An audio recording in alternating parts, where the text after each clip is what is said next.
like my interview series where I've been interviewing close friends of mine that are intact and see what we can learn from them. See, that's the echo mistake. So today I'm really excited to be talking to a close friend of mine, Hadi Inja.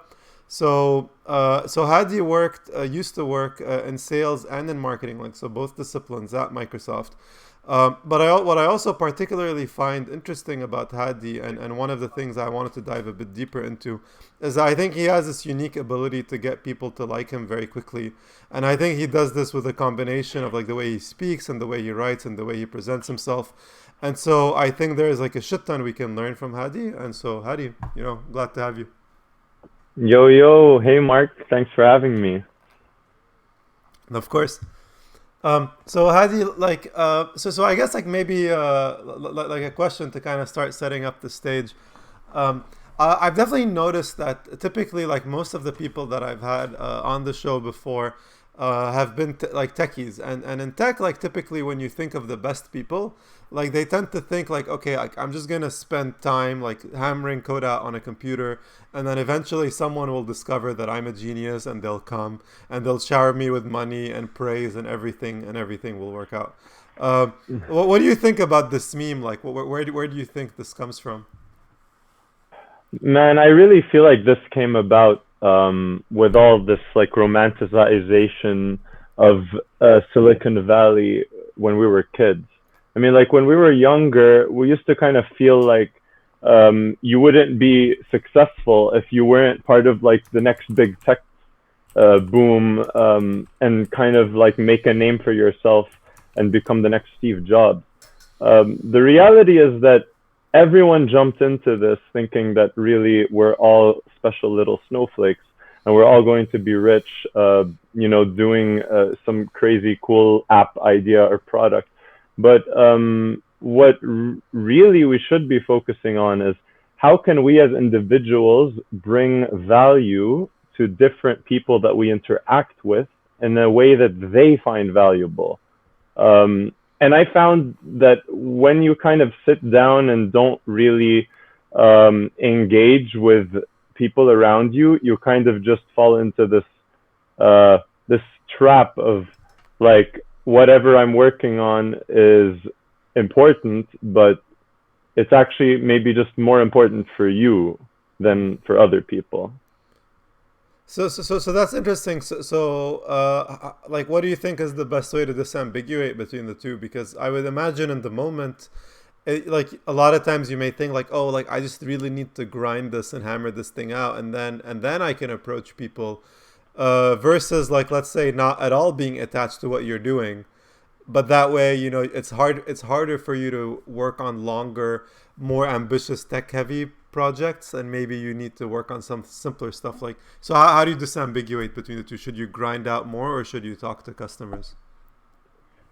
Man, like at the end of the day, people try so hard to make a thing perfect before bringing it to other people. I think the best thing you could do, the best favor you can give to yourself is just start iterating and taking feedback from day one. Um, I've had many ideas and ways I wanted to approach things and processes and all of that.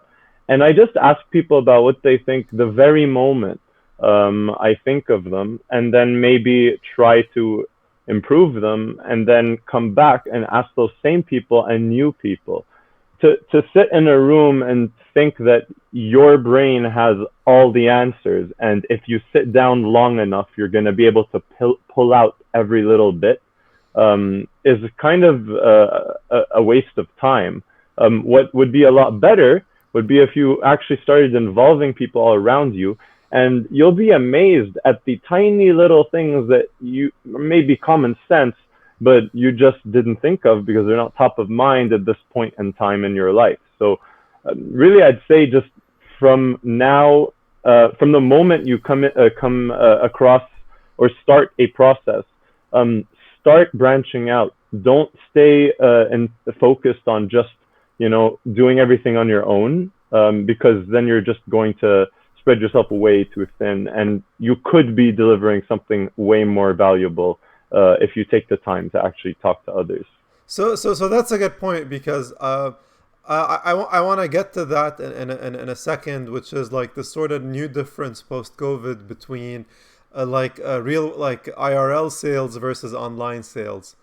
And so, and I would Mm-hmm. imagine like both of these, like while there's definitely a cross section of skill sets, like they do have some significant differences between them. So I'm hoping we could talk about both, but let's just talk about online for now. Like, how do you get people to like you? How can you actually convince someone to have this sort of back and forth exchange with you about something that you're building if you don't have like these biases of like you're in the room together and they kind of have to talk to you because they already booked a meeting with you? Like, how do you think this works in the new model? Yeah, so now that we're, dealing with COVID, we're all online, we're all indoors, and we're all kind of doing our meetings virtually. And it may seem a little harder to influence people online than in person. Uh, I think that's actually true. Mm-hmm. It's actually easier, in my opinion, to influence other humans in person. If you're the type of person who shies away from that, I suggest you improve upon it. Just because at the end of the day, we're all human beings. We're all biological creatures. We're all primates, and there are just ingrained things in us, and unconscious biases and um, kind of like things that are just way more pronounced in person than through a screen. So it is a new challenge. Now, that said, it doesn't mean that you can't be likable and influence people online. Really, the challenge online is that you're going to have to try and convey your thoughts and ideas in a respectful, influential way, but lacking all the kind of benefits and maybe natural uh, kind of phenomena that you would experience in person with actual people in a room, Mm-hmm. including all those dynamics of being in a group, let's say.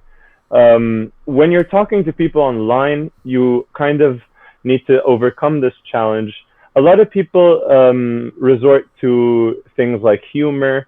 Maybe they'll talk about the weather. They'll have some small talk at the beginning. I mean, like everyone starts out a meeting with a little bit of small talk. I mean, yeah, Like, so oh, I'm going to interrupt you here because I've yeah, definitely heard this attitude echoed in tech of like, why would I talk to this person? Like, they're talking about the weather. Like, do you mind elaborating? Like, why do people do that? Like, what is the point of talking about weather?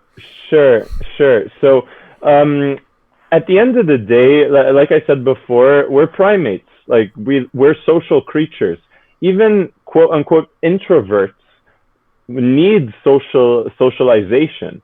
Introvert is a misnomer. I think introversion is simply another human that still wants social contact, but just with people that they are comfortable having that social contact with.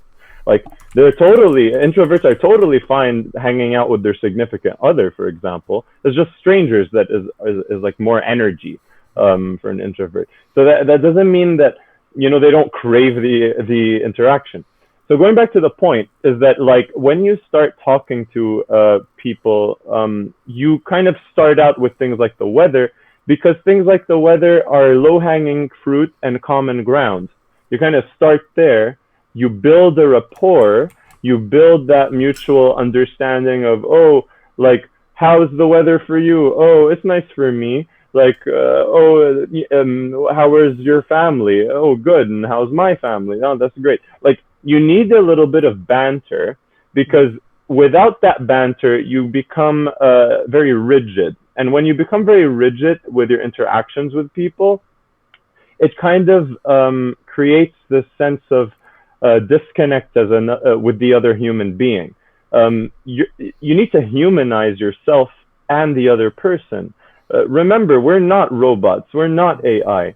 And so I know that it may be very tempting, for example, in an email, to just say what you want and say what you need without all the dear whatever, or hello whatever, or best regards and all that bullshit. But when you are rigid like that, you come across as douchey or arrogant or full of yourself. And those are human traits that are just, we naturally have revulsion to. So you don't want to associate yourself with such things. Mm-hmm. You would really much rather associate yourself with the common ground things, like something as small as how is the weather. That's just a little bit of effort from your part, asking about something that you both can share in, a topic that you can both contribute to, no matter how small. And I think humans naturally gravitate towards something like the weather because it is just so universal. It's almost always about the weather or family or friends. And, you know, you can't go wrong with asking about someone's current situation and if they are, you know, enjoying their current experience. So, I'm going to interrupt you there, Hadi. So we actually have our first question from Bram Monstrom. So he's asking, do you think you can get what you want faster when you do this? Man, absolutely. So it may seem counterintuitive. You may think, but, you know, I just want to get the thing that I need. But in the long run, you're essentially adding social grease. When you interact with people and you're nice to them and they're nice to you, things get done quicker and better because they like you. You know, I kind of imagine it like, you know, in The Sims, you get those little pluses over your head when they're interacting or talking. When people like you, you get more of those pluses popping up. So then when you have a request next time, you can bet your ass they're going to make some effort to help you out. But if you're an arrogant douche and you come up to them and be like, yo, give me this thing, or send me this thing, or, you know, work for me for a little bit on this thing that matters to me, without having that social grease, you're going to create this little bit of a disconnect. No matter how small, it may seem negligible at first, and you may actually get what you want faster the first time, maybe even the second time, maybe even the third time. But, you know, when you're working with people for a long time, you know, after a while, if you're constantly being very, you know, rigid about how you're making your requests, they start feeling like, okay, like, fuck this asshole. Like, I don't need to be so... Am I allowed to swear, by the way? I don't... Of course, I don't mind. But it sounds like because people have a choice, right? Like they can choose to interact with you, or they can just interact with someone else who's nicer and more polite, and interactions with that person would be more rewarding for them. I actually see a parallel to the online world with this, where I think people generally have this assumption that like popular Twitter accounts have bot accounts, when for the most part they've just been providing value for people for a long time. And they ask very little. At some point they'll be like, well, you know, I've been providing you all this value, buy my book. And then the really popular accounts may be mostly buy my book. But for the most part, people are popular because their insights are more useful to people. And that's sort of like a bitter pill to swallow, where if you're not popular, you just have to admit to yourself, like, I'm not saying anything useful yet, you know? But that's just hard to accept in the moment. Like, 100%. So, like, if you don't mind, I want to dive deeper into this. So, if you could come up with online, like, examples of online versus offline, I think that would be great. But, like, what do you think are some of the, like when I think of the best engineers, I tend to think like they have like a focus, like razor sharp focus over the long term, like borderline, like Asperger, like an obsession with certain kinds of problems. So what do you feel are some common character traits that you see among like the best like salesmen and best marketers? So I think some of the best salespeople and marketers are really the ones that understand that you are dealing with other people. And when you deal with other people, you're down to the most primal instincts. You know, there's a very simple kind of saying and phrase, saying in sales that goes, people buy from people they like. And that's extremely true. You can have a mediocre product, but if they trust you and they really like you, they're going to buy the mediocre product. Because you may think that, yeah, the product speaks for itself, but it actually doesn't. That's not how the world works. In fact, the world is very much all about contacts and connections. We see that all the time, all over the world. We see it in politics. We see it in the celebrity world. We see it really everywhere. Is that it's not that the best product gets first, gets to the front of the line, or the best, most intelligent person, or the most talented person. It's actually the most well-connected. And those well-connected people built those connections. And they built those connections out of providing some sort of value to the people around them. Like, it could be something really small, like this person is just happy vibes. I like talking to this person because they make me feel good. Yeah, like I just like to, they're nice company. If they're nice company, I genuinely like having them around more than than others. So when I have a choice to involve person A or person B, I'm probably going to want to hang out with person A more. In fact, you can even see across the entire structure of companies is that people hire people like them. People actually don't hire very diverse candidates. They hire people with similar values, with similar ways of thinking. Yeah, and similar viewpoints. Yeah, that's absolutely fascinating. Like, so I guess like what I'm thinking about here then is, well, like how can you get better at this? Because like let's say in engineering, it's like how do you become a better engineer? Engineer more, like code more, like take on more projects, like of ever larger complexity. But I think like part of it also is that when you're programming something, like the most horrible feeling is your computer is basically telling you like you're an idiot. It's like no, this is wrong. This doesn't work, and the result isn't what you expect it to be. But I think like social humiliation is definitely hits a bit harder. Like where you're like, oh, like I think it's a deeper rooted emotion than just like academic failure. So how do you suggest people overcome that? Like anything that has worked for you? How do you overcome like social failure, you mean? Yeah, or like this idea of I don't want to fail, like not just the failure itself, but like the imagination of failure. Like how do you kind of ignore these kinds of emotions? Yeah, so I'm really a firm believer of the here and now. I don't really think there is a future. That sounds a little bleak, but there's no such thing as a past or a future. There's only the present. The future is imagined. I mean, we kind of assume that there's a future, and it can play out in many different paths. Whereas the past is over and done with. It's gone. It's done. Like really, we can try to piece together what may have happened through, looking through fossil evidence, or just looking through photos and seeing Hitler actually existed. But that shit's done. The future isn't set in stone yet, and you stressing over a future outcome has an overall net negative, because what you're doing is putting stress on something that hasn't occurred yet, and it's affecting the now. And the now directly affects your future trajectory of what you want. So if you're constantly freaking out or worried over something that didn't even happen yet, then you're going to handicap yourself and probably create a self-fulfilling prophecy.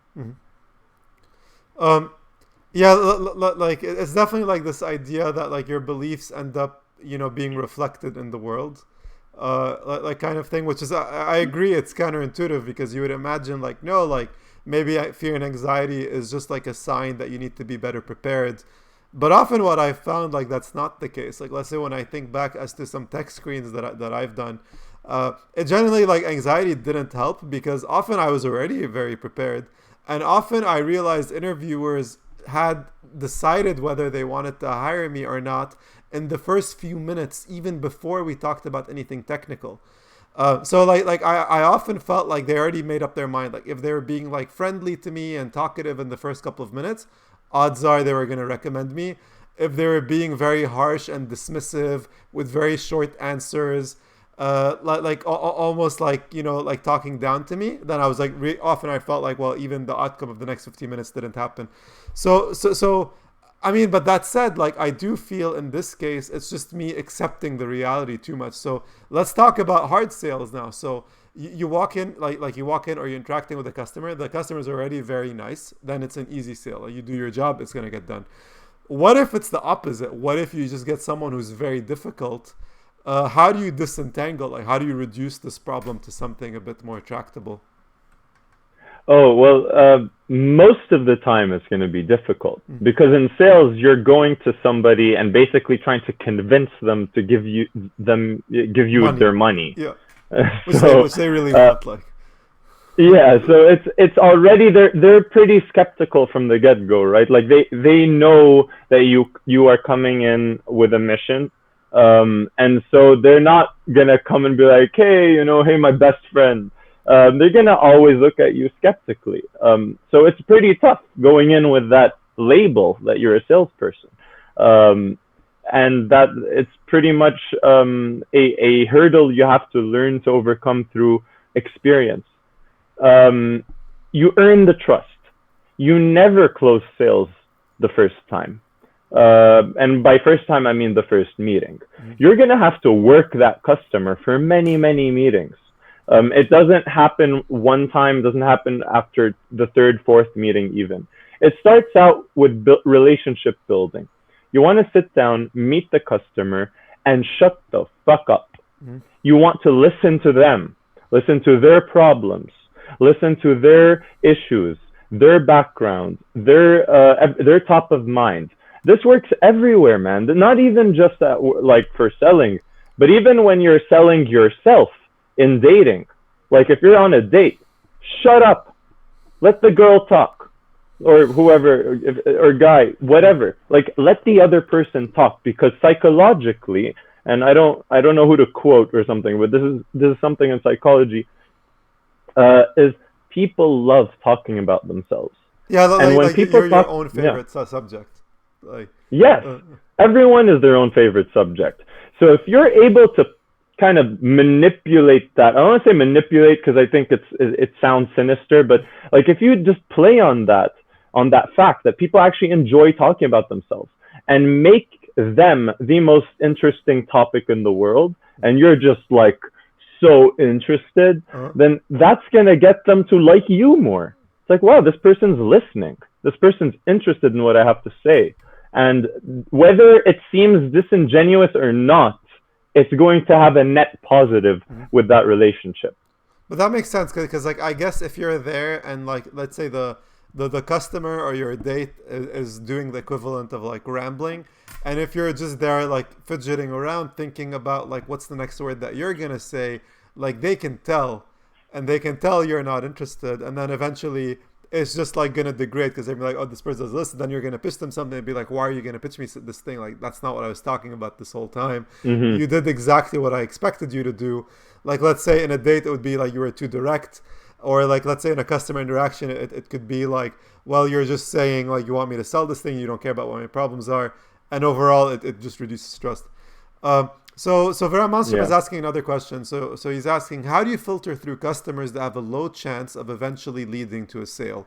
So I guess the way to start, how do you say no to customers? Like, or when should you say no? Should you ever say no? So personally, the way I've gone about it is I have a pipeline. So you create a sales pipeline, kind of like a tracker, and you kind of want to rank them and see like what is most likely to close. And really, that's just a holistic thing. What do you feel like is going to happen? And I know like it's not a science. When I say feel, that's very much a calculation you're doing in your head. That's like, based on our conversations, they're pretty positive. He seems like he's interested in the product, but he wants to learn more. He's going to loop me in with this other guy on his team. So it seems like he's going the right direction, but he's also talking to a competitor. I know that the competitor's product is actually inferior to ours. So I think we have a good chance. I know that their next like budget review is coming up in a couple of weeks.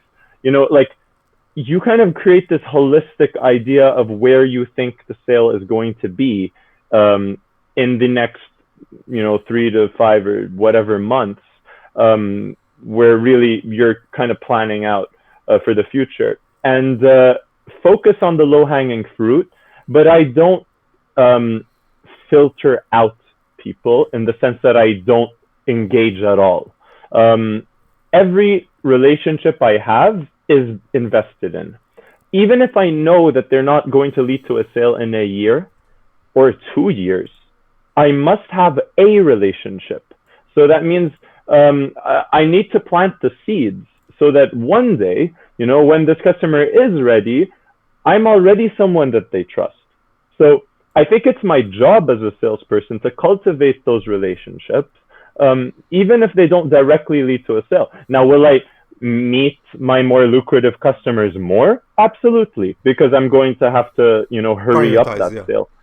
Yeah, but definitely I still talk to even the smallest customers, or the ones that are furthest away from being a qualified lead, because one day they will be a qualified lead. So, okay, so I have a question here, because this is something I've personally observed at Microsoft, where they were often they were a sales meeting since I wasn't in sales, but they were very similar in that, let's say my boss talks to another boss, and they're like, let's get these two minions to interact on this project. And even when I go to that meeting, I am pitching something, I am pitching my team's technology, but it's more or less a done deal. As long as I don't fuck up, it's gonna happen. And so in those cases, I often felt like just being genuine about what our roadmap looked like, about past success, talking in detail about the technology really helped. But what I actually struggled more with, let's say when I was working on my own startup, was someone doesn't even know you. They have no idea who you are. And you're just like, hey, give me money, I'll be useful to you. I found that to be 100 times more difficult. And I'm assuming it is. It wasn't just my own perception, right? Mm-hmm. So do you have any tips for both models, the done deal versus very early? How do you work through both kinds of relationships in general? Okay, that's a tough question to answer. So basically, what you call a done deal is never really a done deal. The way customers kind of function in these big tech companies is they kind of schmooze their way and play the field with everyone. So when you're in the final stages of your Microsoft deal, they're also in the final stages of their Google deal, and they're also in the final stages of their Amazon deal. Okay. Final stages. So, okay, that's interesting. Yeah, so really, you can't stop a customer from meeting competitors. There's no way that you can really control that.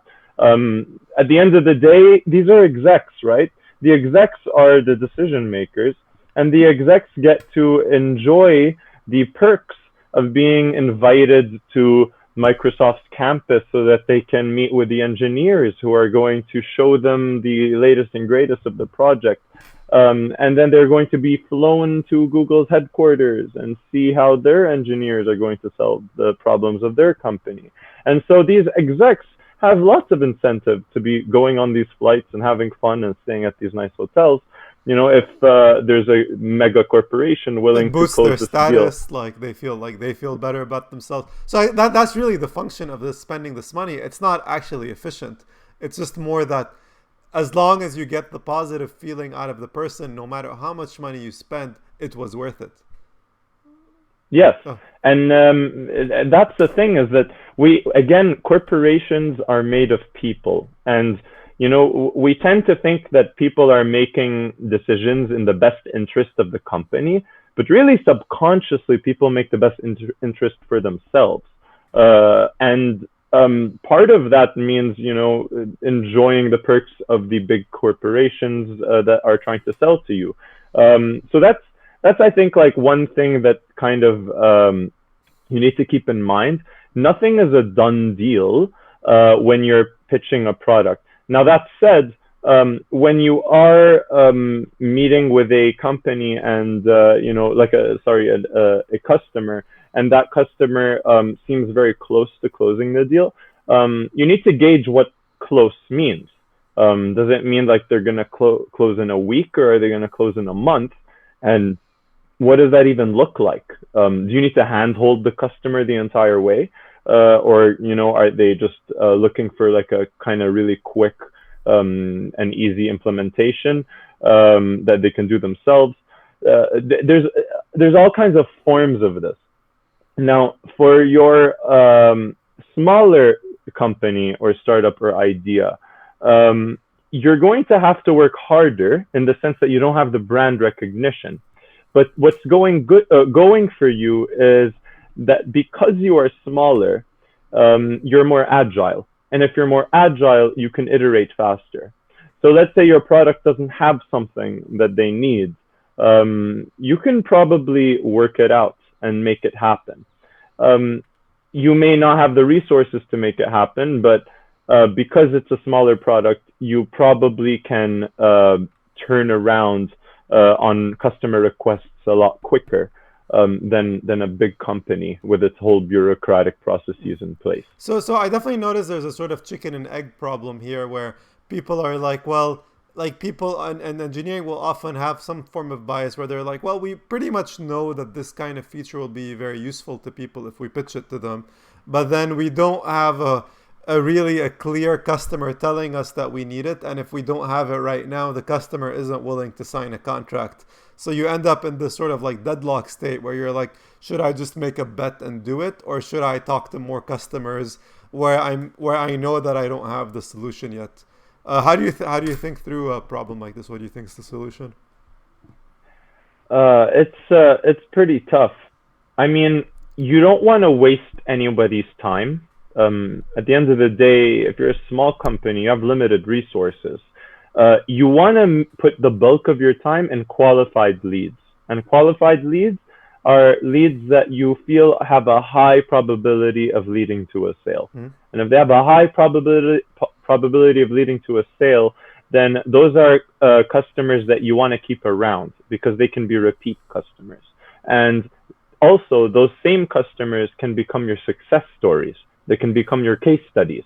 And then you can create literature like blog posts or white papers or just case study papers that will help tell your company story better or product story better, and how your product uniquely was able to help this customer in such a profound way that you'll start to be able to get the ball rolling more on other leads and create more qualified leads. So really, I would say focus on your few qualified leads, like kick ass with them. And then after they become advocates for you, start creating literature telling that story to convince other people that, your product is pretty great and this is what these customers think. Yeah, so you have to start small, go deep, and then expand. And you have to resist this temptation of just having your entire day be booked with these like non-qualified leads meetings. That way you're just going to be in meetings all day. You're not going to improve the product. And over time, your social capital with these customers is going to reduce as they don't trust you as much since you're not delivering as much on all your promises. Just by virtue of you giving yourself a problem that was too difficult, it sounds like. Yeah. Like 2 qualified leads that will be great case studies will beat out 10 discussions of like kind of unqualified leads. Yeah, like meet and greets at any time of day. Like definitely. So I have a question now. So feel free to not answer, but I was wondering, like, let's say when you first started like your career as either marketing or sales at Microsoft, did you ever get a piece of negative feedback that made you think, oh wow, like I'm really thinking through how this works like very wrong? Like it's just I have some sort of wrong meme in my head that's telling me that I should do something in a certain way when I should do the opposite? Yeah, so actually this is funny. When I was getting trained to do sales, they kind of teach you the processes and ways that they want you to pitch the products. And they'll kind of do things like give you all these PowerPoint decks and what we call battle cards. So like little pieces of paper that showed, what the product capabilities were versus, what the competition had. And so I was kind of taught to follow this thing, and I followed it to the T when I first started out, thinking that, hey, this is the best practices that I'm learning from Microsoft, and I should probably apply them exactly the way they are. What I quickly found is that you cannot apply a one-size-fits-all model coming from one company's perspective and in one country, applying it worldwide. So I was doing sales in Lebanon and Jordan, and I was getting all this literature from the corporate headquarters in Seattle. I guarantee you that no guy in the headquarters of Seattle working on these products had any clue about the type of customers I was meeting. Let's talk about that. Like, what do you think are some of the important differences between, like, let's say, doing sales in Lebanon versus doing sales in the U.S.? Like, what's really different? Well, first of all, doing a sale in Lebanon, I feel there's a lot more of a social expectation. And so you kind of spend most of the meeting just chatting. It starts off, you just kind of go to the meeting expecting very little to be discussed. It's actually just, you're going to listen to them, they're going to be talking about their problems, but also you're just having coffee and tea. Like, you go to the office, they know that they have this meeting with you, and it is not, all right, let's get down to business. Like, this is the roadmap. Like, these are the talking points for this meeting. Like, this doesn't exist. No, none of that. Like, it's as simple as, like, you just go and it's like, hey, Hadi, haven't seen you in a while. Like, come down. Come here. Do you want coffee or tea? I'll tell the secretary to come make something for us. And then, like, they'll come here. They'll sit down with me at their desk and kind of, like, talk about what they did for their, vacation, or, what's going on in their lives.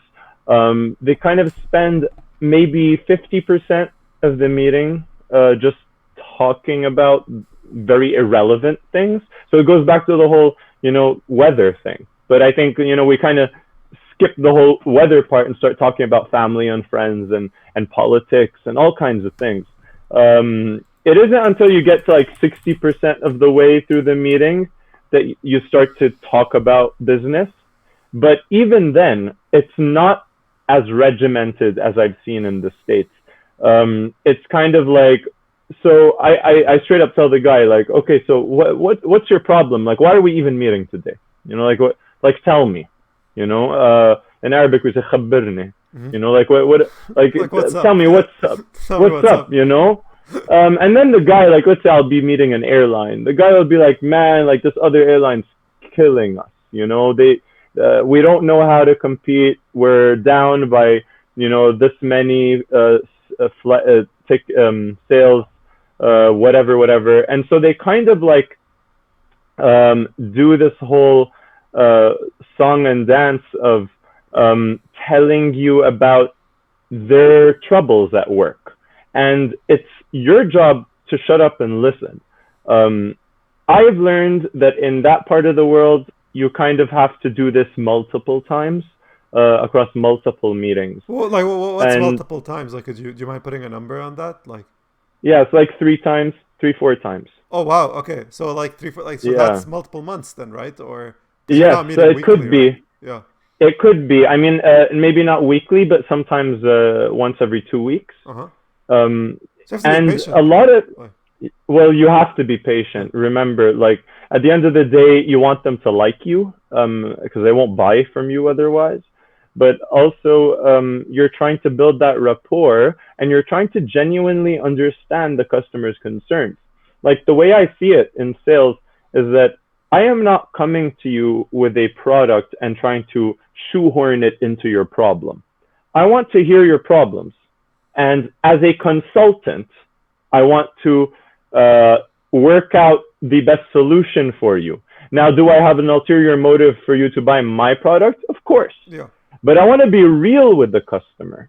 So, for example, if I'm talking to the customer and they tell me, like, oh, I'm going to do this, and or I have these problems, and my product doesn't solve it, I'll straight up say, like, sounds like Google can help you here, but if you need help with this, we are king for sure.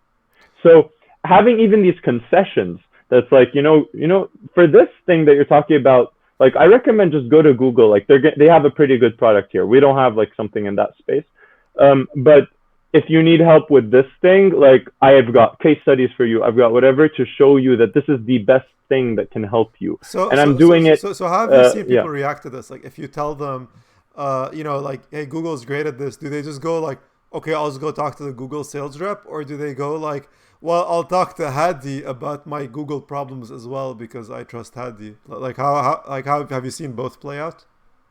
It's actually exactly the second thing. Interesting. Is that they prefer to just talk to me because I have now become their tech consultant because they like me, right? It's free. Like, I'm a free person. I'm just showing up at their office. It's kind of like just a chat with someone that they enjoy chatting with, and it's kind of free advice, if you will. But also, they really value the back and forth and banter. I think the ultimate way you can convince other people is by being an advocate, and a genuine advocate. Like, I'm sure everyone has products that they genuinely love. Like, there's a product that I love called Instant Pot. I don't know if you guys know it.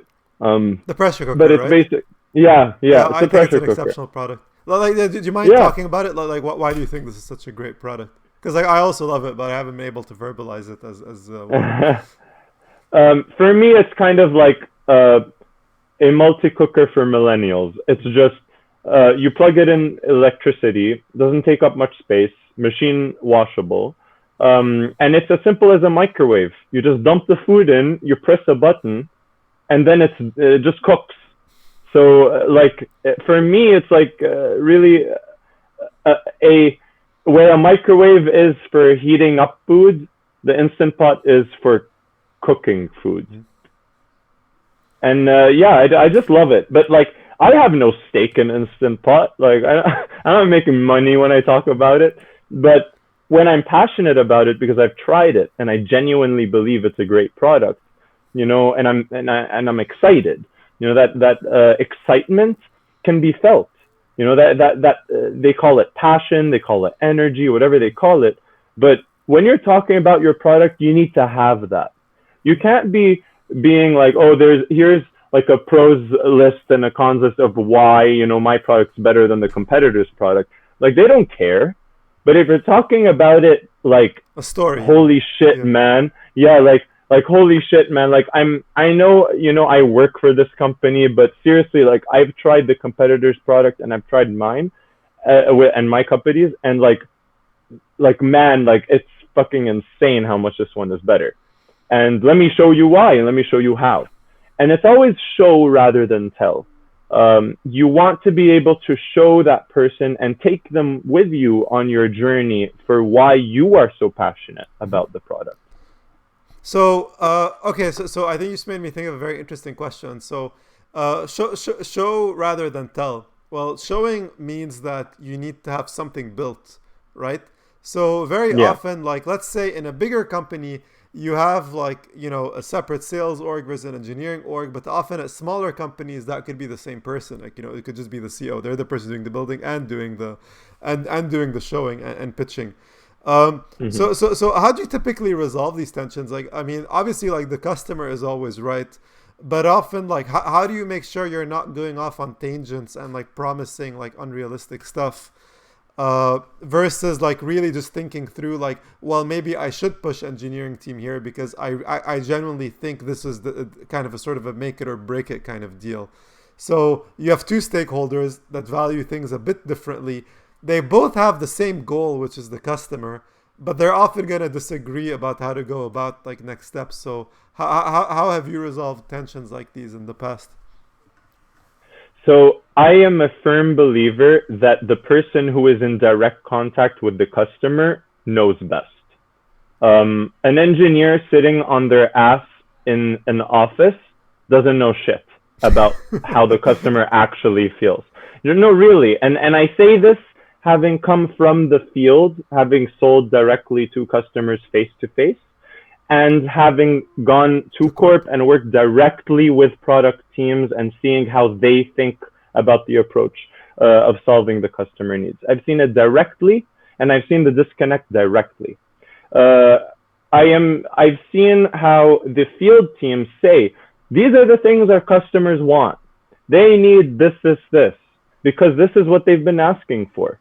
And they've built these insights over many years of trust building. So they know better than the engineer who's looking at the data, funnily enough, because they're looking at very biased data. They're looking at data they've cherry picked, or and data can always be manipulated, and statistics can always be played around to tell different stories. But when you're in person talking to the actual customer, you're talking to the dude who is making the decisions. Are they the best decisions for the dude? Probably not. Maybe they are, but he's the decision maker. So whether he's right or wrong, it doesn't matter, because he gets to decide if he's going to part with his money or not. So really, I value the insights of the process, because through this relationship building, you're not just closing deals. Even if you don't close a deal, you're gaining insights. You see how these companies operate internally. You learn different industries and how they solve their problems. You learn how different stakeholders within the company operate, and their budget sizes, and the way that they maybe help each other to achieve different political goals within the company. You learn all these things simply by being there. And you can't be there if you're not directly talking to the customers over many, many months and sometimes years. Like, it's interesting because, like, it is true where, like, this is a case where you think the data is less biased, but often, like, some data is collected, in a week by some engineer who may not even be in corp, because often the data processing teams are often outsourced. And they look at these numbers and they're like, what I'm doing is science, and they're ignoring the person telling them, like, look, I've been talking to this customer for 4 years, and for 4 years they've been repeating the same point over and over again. And that gets dismissed as an anecdote, when really it is the only version of reality. Everything else is your own, like, idealistic ivory tower thinking of what you think the product should look like, which is so far removed from reality. And what's the more perverse thing is you don't even realize it. Like, that's really even the core trap in this thing. Yeah, and that's honestly a great way to put it. I've seen firsthand, having worked in marketing, that we'd hire marketing firms, and they could play with the market research in so many ways to tell you the hypothesis that you're looking for.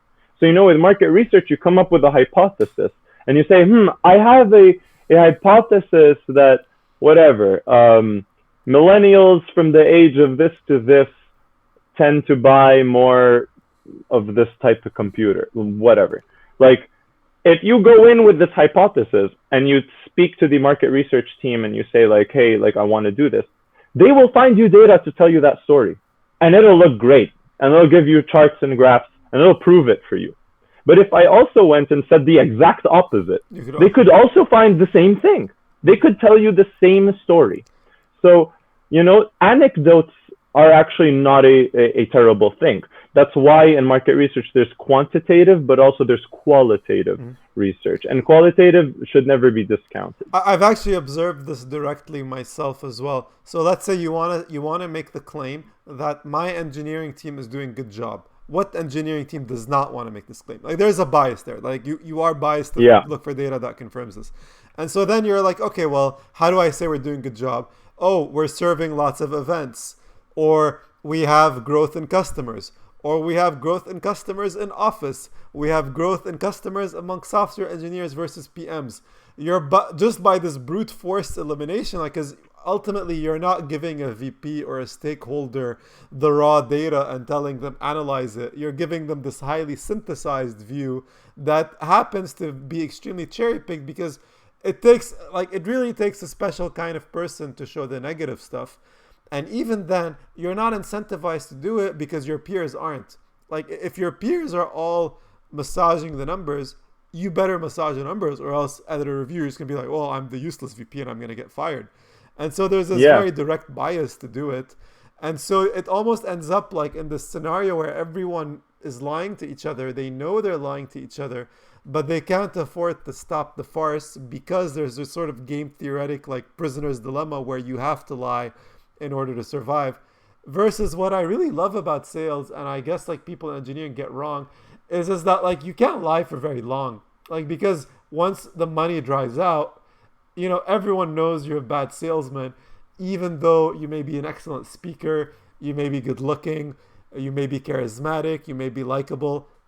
No numbers, not a good salesman. Versus in engineering, I think, even though it's a quantitative field and you may think all of these things matter less, at the end of the day, because there isn't this direct signal coming from a customer, it's very easy to do BS work and convince yourself that what you're doing is important, and also not even have the humility to realize that that's what's happening.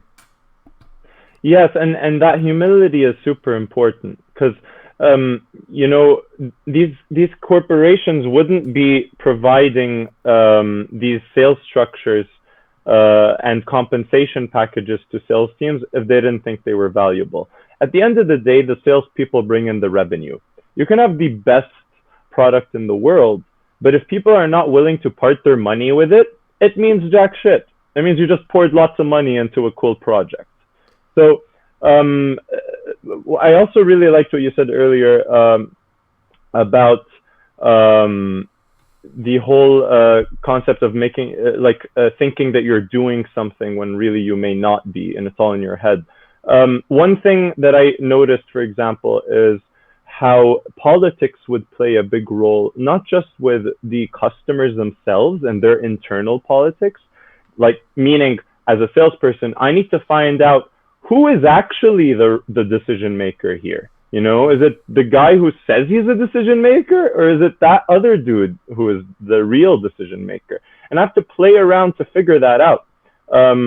Also, in the company, it's in my company, there's politics happening all around all the time. Like, for example, if we'd have limited budgets and we didn't finish spending the entire budget, our manager would be like, like your manager is like, no, spend the money, because if we don't spend the money, it doesn't look good on us. It doesn't look like we're growing, and it doesn't look like our team is doing great and working as hard as it could be. And teams love to show that they're growing too. So a manager wants to make it seem that their team is drowning in all the work and they need to hire more headcounts in order to keep up, because they're under so much pressure, because they've got so much going on. And 90% of the time you could probably get the same amount of work done with less headcount. But again, it's a political game. The managers want to prove to their managers and their managers that their team is doing great. And this kind of overall joke of how everyone's kind of telling themselves this lie that everyone's working at optimal efficiency, gets to a point where everyone is kind of living in this dreamland, like you said. But who's paying for it? The customer. Like, at the end of the day, the customer is going to pay for this through you not really understanding or listening to their problems and their needs. Not really internalizing and being efficient as to how to solve problems within the company and outside of it. So it's a lot of stuff to think about, I think, when you're meeting customers. Yeah, I guess one analogy that I can draw from my own experience based on what you said was, I often felt like, let's say at Microsoft, it would take about 15 years of bad decisions for the company to really go bankrupt. It's not like the failure or success of the company isn't going to rely on a single decision made by a single PM or VP. Whereas if you're a 2-3 person startup, a single mistake could cost you a year or two, and at that point you're out of cash. And so I guess as a prerequisite for on the one hand, cash is a blessing and it's a curse, like it's a blessing in that it makes mistakes more forgiving and gives you the leeway to pursue these multi-month long contracts. On the other, it's a curse because it makes you very docile, and I guess it removes some of the survival instinct that you need in your head to really have the courage to say, I don't think this project is important. I actually had a talk like that with not my manager, but like one of his peers, and he one time told me, like, you can't say out loud that a project isn't useful. And for me, like, that was an important realization. I was like, oh yeah, like that makes sense, like, because what we're discussing isn't the truth. Like, because at some point, if I just say I don't think this is useful, I'm alienating the dev manager forever. All of his directs are gonna hate me forever. Other people are gonna think I'm rude. And it's like, well, like, why is that even my battle to battle? Like, just let the VP say that if they want to see it. And ultimately, even though I see an inefficiency, it's not my place to go resolve it. And for me, this was sort of a like shift in attitude that I felt I had to have to do a better job. Yeah, and it's sad that it's the case. Like, in a perfect world, every employee could be empowered to voice these concerns. But that's just not the case. As much as these companies pretend to say that, yeah, you all have the freedom, and we encourage ideas, and we encourage internal company entrepreneurship and change from within, and all this BS. Honestly, at the end of the day, there's a system in place, and there's a political pecking order in place, and you don't want to mess up your brand by being that guy, right? So, at the end of the day, you're at a company, like you're focus on your lane, like just stick to your thing and do your thing, but always in your own benefit, in your own best interest. So, okay, so this is an interesting segue. So, I often felt like at work that you had to stay in your lane if you were lower down the rung, but the higher up you get, I realized like the more direct and rude, honestly, VPs felt. Like people would tell me like, well, you can't say that this project is useless, but the VP can. But at some point, like that person had to get to where they are by like delivering value to either their customers, to the team, whatever. But again, like as opposed to just being like, oh well, these people got to where they are because of politics. Do you have like a keener observation as to why certain people are the kinds to run, like let's say 300, 500 person orgs, and others are just there salty with like no directs being like, well, that guy's an idiot, I could do a better job? Like how does this happen? Well, I think that first of all, they've put in the time. So they've kind of earned their spot in the pecking order. You'll never see VPs who are like in there, after 5 years. Like they've been there for a while, and they have schmoozed their way to the top.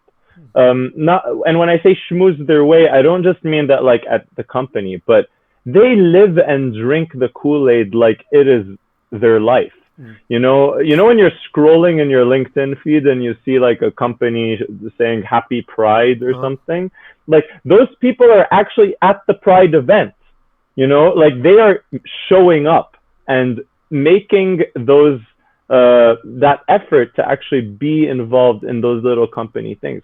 So where another person may be like, fuck this shit, I'm going to go hang out with my family or go have a beer with my actual friends.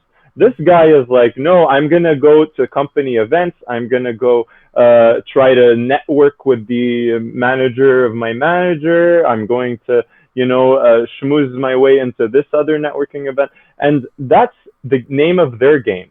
That they've been doing that for so long that they've kind of earned, that right to criticize, because it's like, yeah, I've earned the right to criticize the product because I've sat with their engineers, and I have, I've directly worked with the managers that run these projects and blah, blah, blah.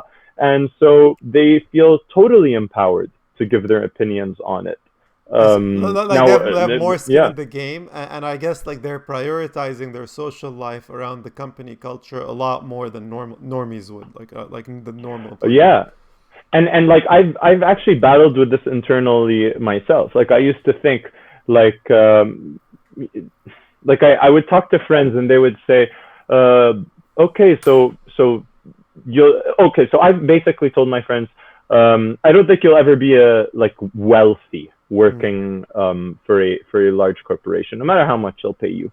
And then my friend countered with like, no, that's not true. If you're a VP, you'll be very wealthy. And I'm like, dude, if you're a VP, like, you live and breathe the company. Like, you're selling your life for that company. Now, is it impossible? No, but it's like 1 in 10,000 of people, and like, do I really want that? I don't. Like, I don't want to sell my life, and my social life, and my, all of that to the company. I would have to live in the place where the company operates my entire life, at the headquarters. I would have to, get married there if I want to get married, or like just That's give interesting. up, I've actually observed that as well. Like, they would often marry within the company as well. That's funny you mentioned that. Yeah, and it's just a side effect of being around that the same company people all the time. They spend their weekends at company events. I don't think that's a trade-off I'm willing to make.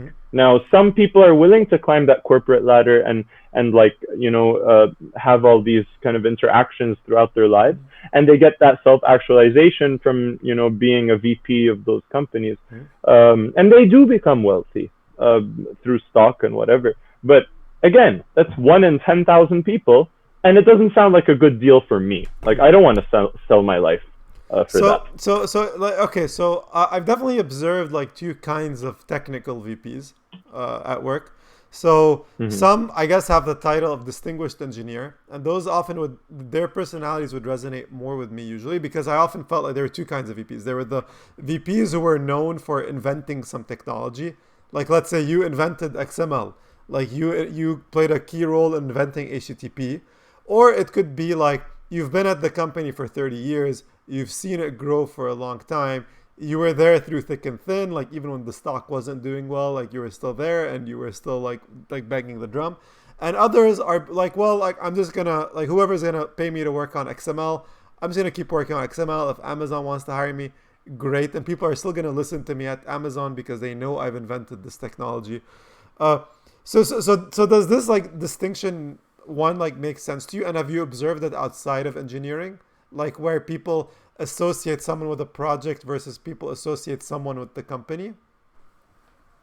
Yeah, so a lot of the time, people will associate you with your title, and I think that's a little bit of a sad thing, in that you're always constantly in society branded by your direct title of your job. And I mean, it's sad. Like the first time I go on a date, the first question that pops up is like, so what do you do?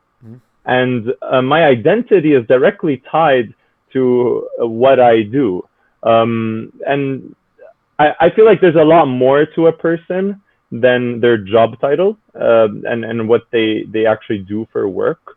That said, if there is something that excites you, like a project that you work on, and something that may be totally outside your work, if you speak about it with passion, you will gain their ears. Really speak about anything with passion and excitement. Yeah, you will gain people's ears. Like, I guess the worst part is when you ask someone like, "Oh, like how's work?" and they're kind of like, "Oh, I don't know, like it's okay, I guess." Like you don't want to like even though like yeah, people should share their emotions more, but at the same time, like given the choice to who to interact with, like you don't want to hang out with people that bum you out. Like you want to hang out with positive people generally. So yes, and hey, look, you can be bumming out, but still be charismatic, and still be totally involved and passionate about the subject, right? Like you could be railing on the government, but if you're railing on the government in a passionate way, people are going to listen. I mean, not to give Hitler another like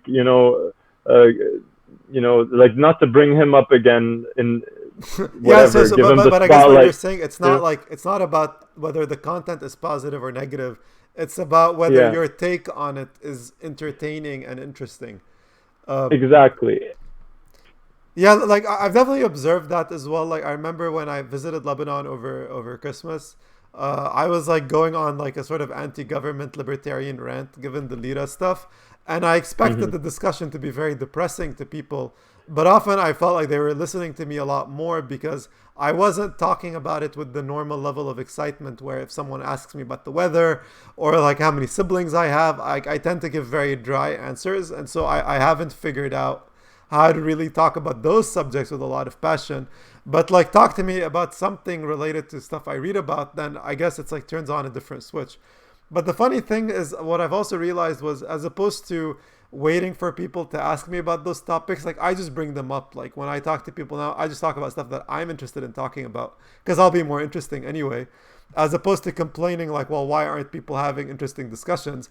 I go, well, why am I not the one bringing them up? Like as opposed to blaming everyone. Like, just fix what you can first. It's more productive. Yes, and honestly, that's 100% great.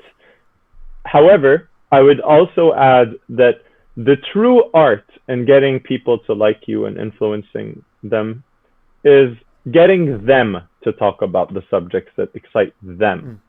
So it's really asking probing questions to be able to get them to talk about something that excites them and gets them motivated and animated and going on those kind of interested rants. Because you as the listener, the best thing you can do is listen to them and actually be that audience and sounding board that they've kind of dreamed of having.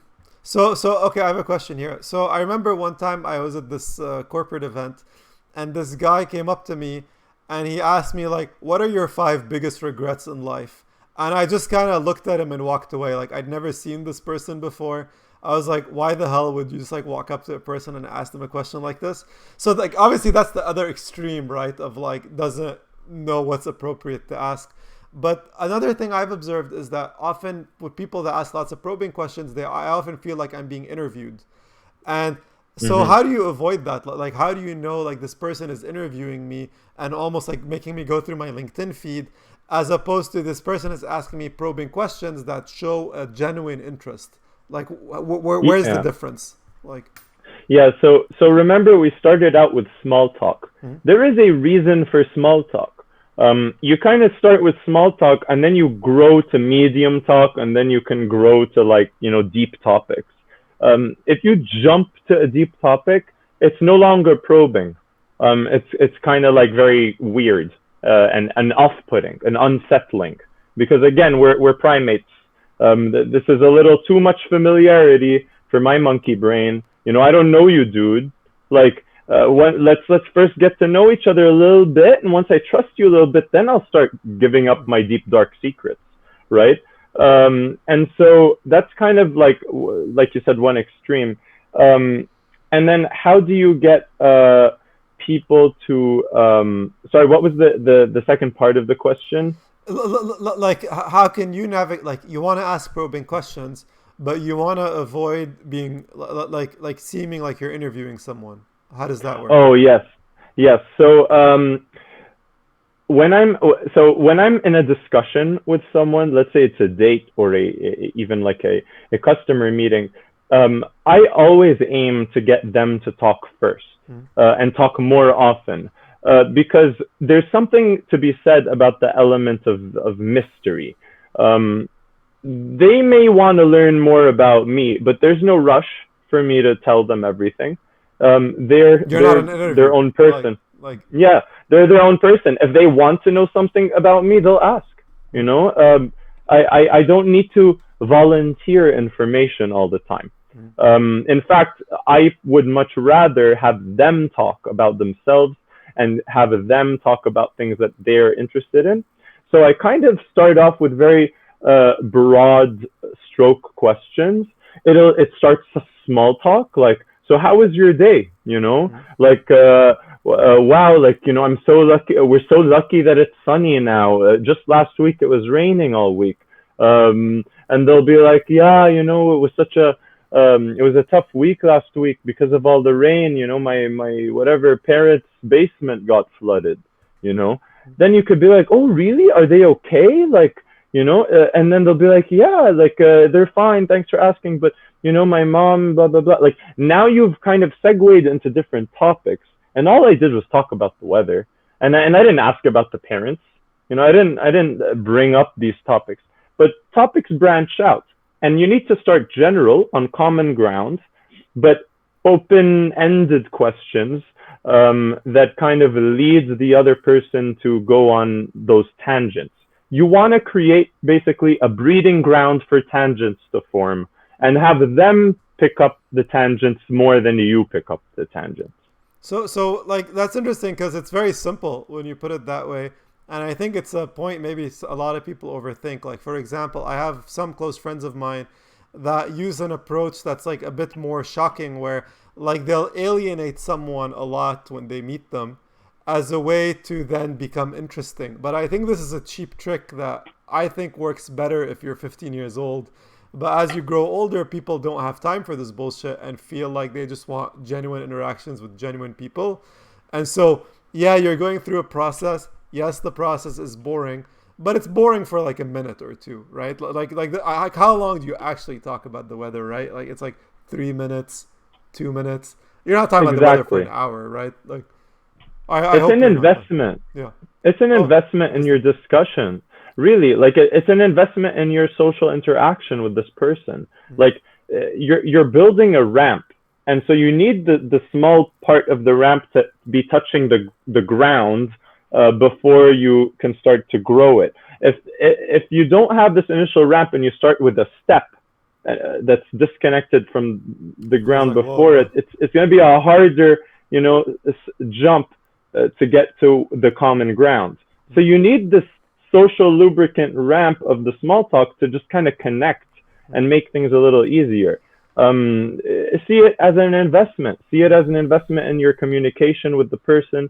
See it as an investment in your relationship with the person. Because, nobody is going to feel okay sharing their deepest, darkest secrets until they know you. And that's the same that goes into sales.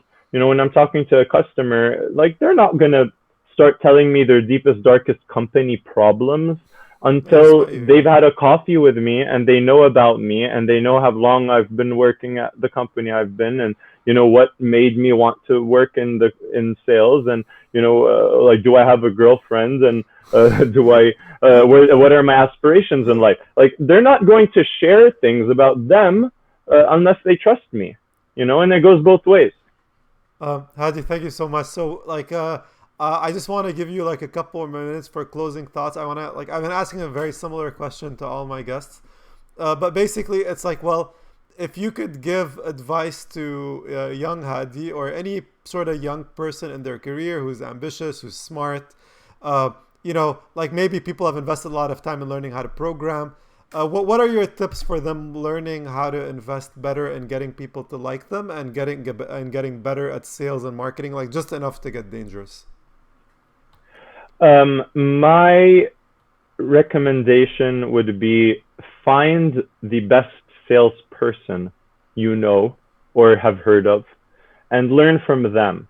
I'm a big believer in mentorship and coaching, and older people, you'll be shocked. Older people love to help younger people with really no ulterior motive. It's just they kind of like being the wise old man in the room, and they Sensei, love yeah. having someone listen. Yeah, and so take advantage of that. Those people that have mastered the art of the sale really have learned what we call it as a society soft skills, but they are not soft by any stretch of the imagination. In fact, they're very much core skills. I would change them to core because they are core to every human on the They planet. haven't changed for Uh, thousands of years. Like I think that's yeah, it's the same. I mean, the Greeks called them orators. Now we can call them like influencers. Now we can call them salespeople. We can call them politicians, whatever.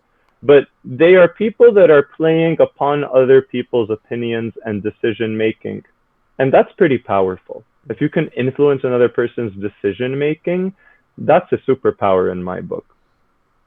Well, that was great. Thank you so much, Hadi. It was really a pleasure to have you and pleasure to talk as always.